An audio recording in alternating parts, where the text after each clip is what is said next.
ಧ್ವನಿ ಕೇಳಿದ ಅಪ್ಪ ಅಮ್ಮ ಗಾಬರಿಗೊಂಡು ವೇದಿಕಾನ್ ಕಡೆ ಓಡ್ಕೊಂಡು ಬರ್ತಾರೆ.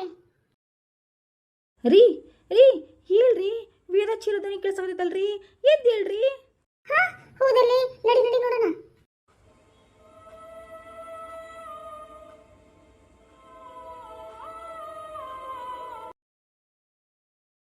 ವೇದಿಕರ ತಂದೆ ತಾಯಿ ಗಾಬರಿಗೊಂಡು ಓಡ್ಕೊಂಡು ಬರ್ತಾರೆ.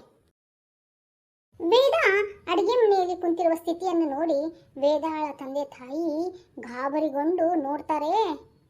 ಯಾಕೆ ಮಗಳ, ಯಾಕ ಇಲ್ಲಿ ಯಾಕೆ ಬಂದು ಕುಂತಿದೀಯಾ ಈ ಥರ? ಅದು ಹಾ ಏನಾಯ್ತು? ತಾಯಿಯ ಧ್ವನಿ ಕೇಳಿದ ವೇದ ಅವ್ರ ತಾಯಿಯನ್ನು ಅಪಗೊಂಡು, ಅಮ್ಮ. ಯಾಕೆ ಮಗಳ, ಯಾಕ ಏನಾಯ್ತವಾ? ಅದು ಅಮ್ಮ. ಅವ್ವ ಅವ್ವ, ಇಲ್ಲಿ ಯಾರೋ ಇದ್ದಾರವ್ವ. ವೇದ ಆಗಿರುವ ಹಿಂದಿನ ಘಟನೆಯನ್ನ ಎಲ್ಲಾನು ಅಪ್ಪ ಮುಂದೆ ಹೇಳಿದ್ಲು. ಇದನ್ನ ಕೇಳಿದ ವೇದ ಅಪ್ಪ ಏನಿದು ವಿಚಿತ್ರ ಅಂತ ಅನ್ಕೊಂಡ್ರು. ಆಮೇಲೆ ಅವರಪ್ಪ ಮ್ಯಾಗಿ ಮೇಲೆ ಹೋದ್ರು ನೋಡಾಕ ಯಾರದಾರ ಅಂತ.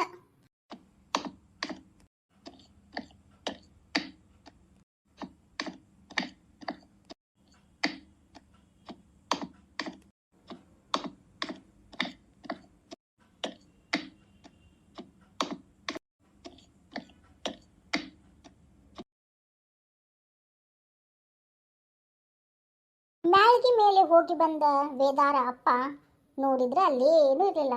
ಅದಕ್ಕೆ ಹೇಳ್ತಾರೆ, ಮೇಲ್ಗಡೆ ಏನೂ ಇಲ್ಲಲ್ಲ ಮಗಳ, ಯಾರೂ ಇಲ್ಲ, ಎಲ್ಲ ನಾರ್ಮಲ್ ಆಗಿದೆಯಲ್ಲ ಅಂದ್ರು ವೇದಾಳಪ್ಪ. ತಂದೆಯ ಮಾತು ಕೇಳಿ ವೇದಾಗೆ ನಂಬೋಕೆ ಆಗ್ತಾ ಇಲ್ಲ. ಅವಳಿಗೆ ಭಯ ಇನ್ನೂ ಜಾಸ್ತಿನೇ ಆಯಿತು. ತುಂಬಾ ಗಾಬರಿಗೊಂಡ ವೇದಾಳ ಮುಖವನ್ನು ನೋಡಿದ ಅವರ ತಾಯಿ, ಮಗಳ ವೇದ, ಇಲ್ಲಿ ಏನೂ ಇಲ್ಲ, ಭಯಪಡುವಂಥ ಅವಶ್ಯಕತೆ ಇಲ್ಲ ಮಗಳ. ಯಾಕಂದ್ರೆ ಮಗಳ, ಇವತ್ತು ತುಂಬ ಕೆಲಸ ಮಾಡಿಬಿಟ್ಟು ನೋಡು, ಅದಕ್ಕೆ ನಿನಗೆ ಆಯಾಸ ಆಗಿರ್ತೈತಿ. ಅದಕ್ಕೆ ನೀನು ಮಲಗಿಬಿಟ್ಟಿಯಲ್ಲ, ಅದಕ್ಕೆ ಏನಾದರೂ ಕೆಟ್ಟ ಕನಸು ಬಿದ್ದಿರಬೇಕು. ಆ ಕನಸಿನಾಗ ಈ ಥರ ಎಲ್ಲ ಆಗಿದೆ. ಅದಕ್ಕೆಲ್ಲ ಭಯ ಪಡಬೇಡ ಮಗಳ. ಹೋಗವಾ, ಹೋಗಿ ಮಲ್ಕೋ ಹೋಗು. ತಾಯಿಯ ಮಾತುಗಳನ್ನು ಕೇಳಿದ ವೇದಾಳ ಮನಸ್ಸು ಶಾಂತವಾಯಿತು. ವೇದ ತನ್ನ ರೂಮಿಗೆ ಬಂದು ಆರಾಮಾಗಿ ಮಲ್ಕೊಂಡ್ಳು.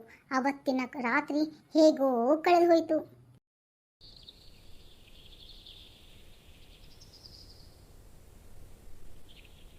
ಮರುದಿನವಾಯಿತು.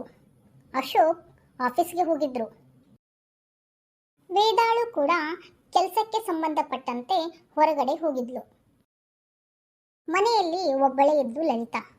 ಅಡಿಗೆ ಮನೆಯಲ್ಲಿ ಅಡಿಗೆ ಕೆಲಸ ಮಾಡ್ತಾ ಇದ್ಲು. ಅವಾಗಲೇ ಮನೆಯ ಡೋರ್ ಬೆಲ್ ಜೋರಾಗಿ ಹೊಡ್ಕೊಂತಾ ಇತ್ತು. ಅಯ್ಯೋ, ಬರ್ತಾ ಇದ್ದೀನಿ ಇರಿ. ಎಷ್ಟು ಜೋರು ಡೋರ್ ಬೆಲ್ ಹೊಡಿತಾ ಇದ್ದಾರೆ ಇವರು.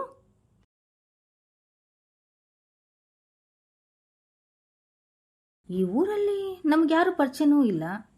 ಆದರೂ ಯಾರಿರ್ಬೋದು ಈ ಥರ ಡೋರ್ ಬೆಲ್ನ ಜೋರಾಗಿ ಹೊತ್ತಾ ಇದ್ದಾರೆ.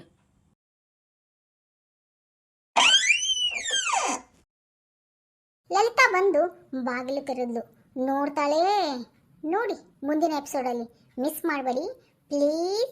ಹಾಗೇನೆ ಸಬ್ಸ್ಕ್ರೈಬ್ ಮಾಡ್ಕೊಳ್ಳಿ ಪ್ಲೀಸ್ ಪ್ಲೀಸ್.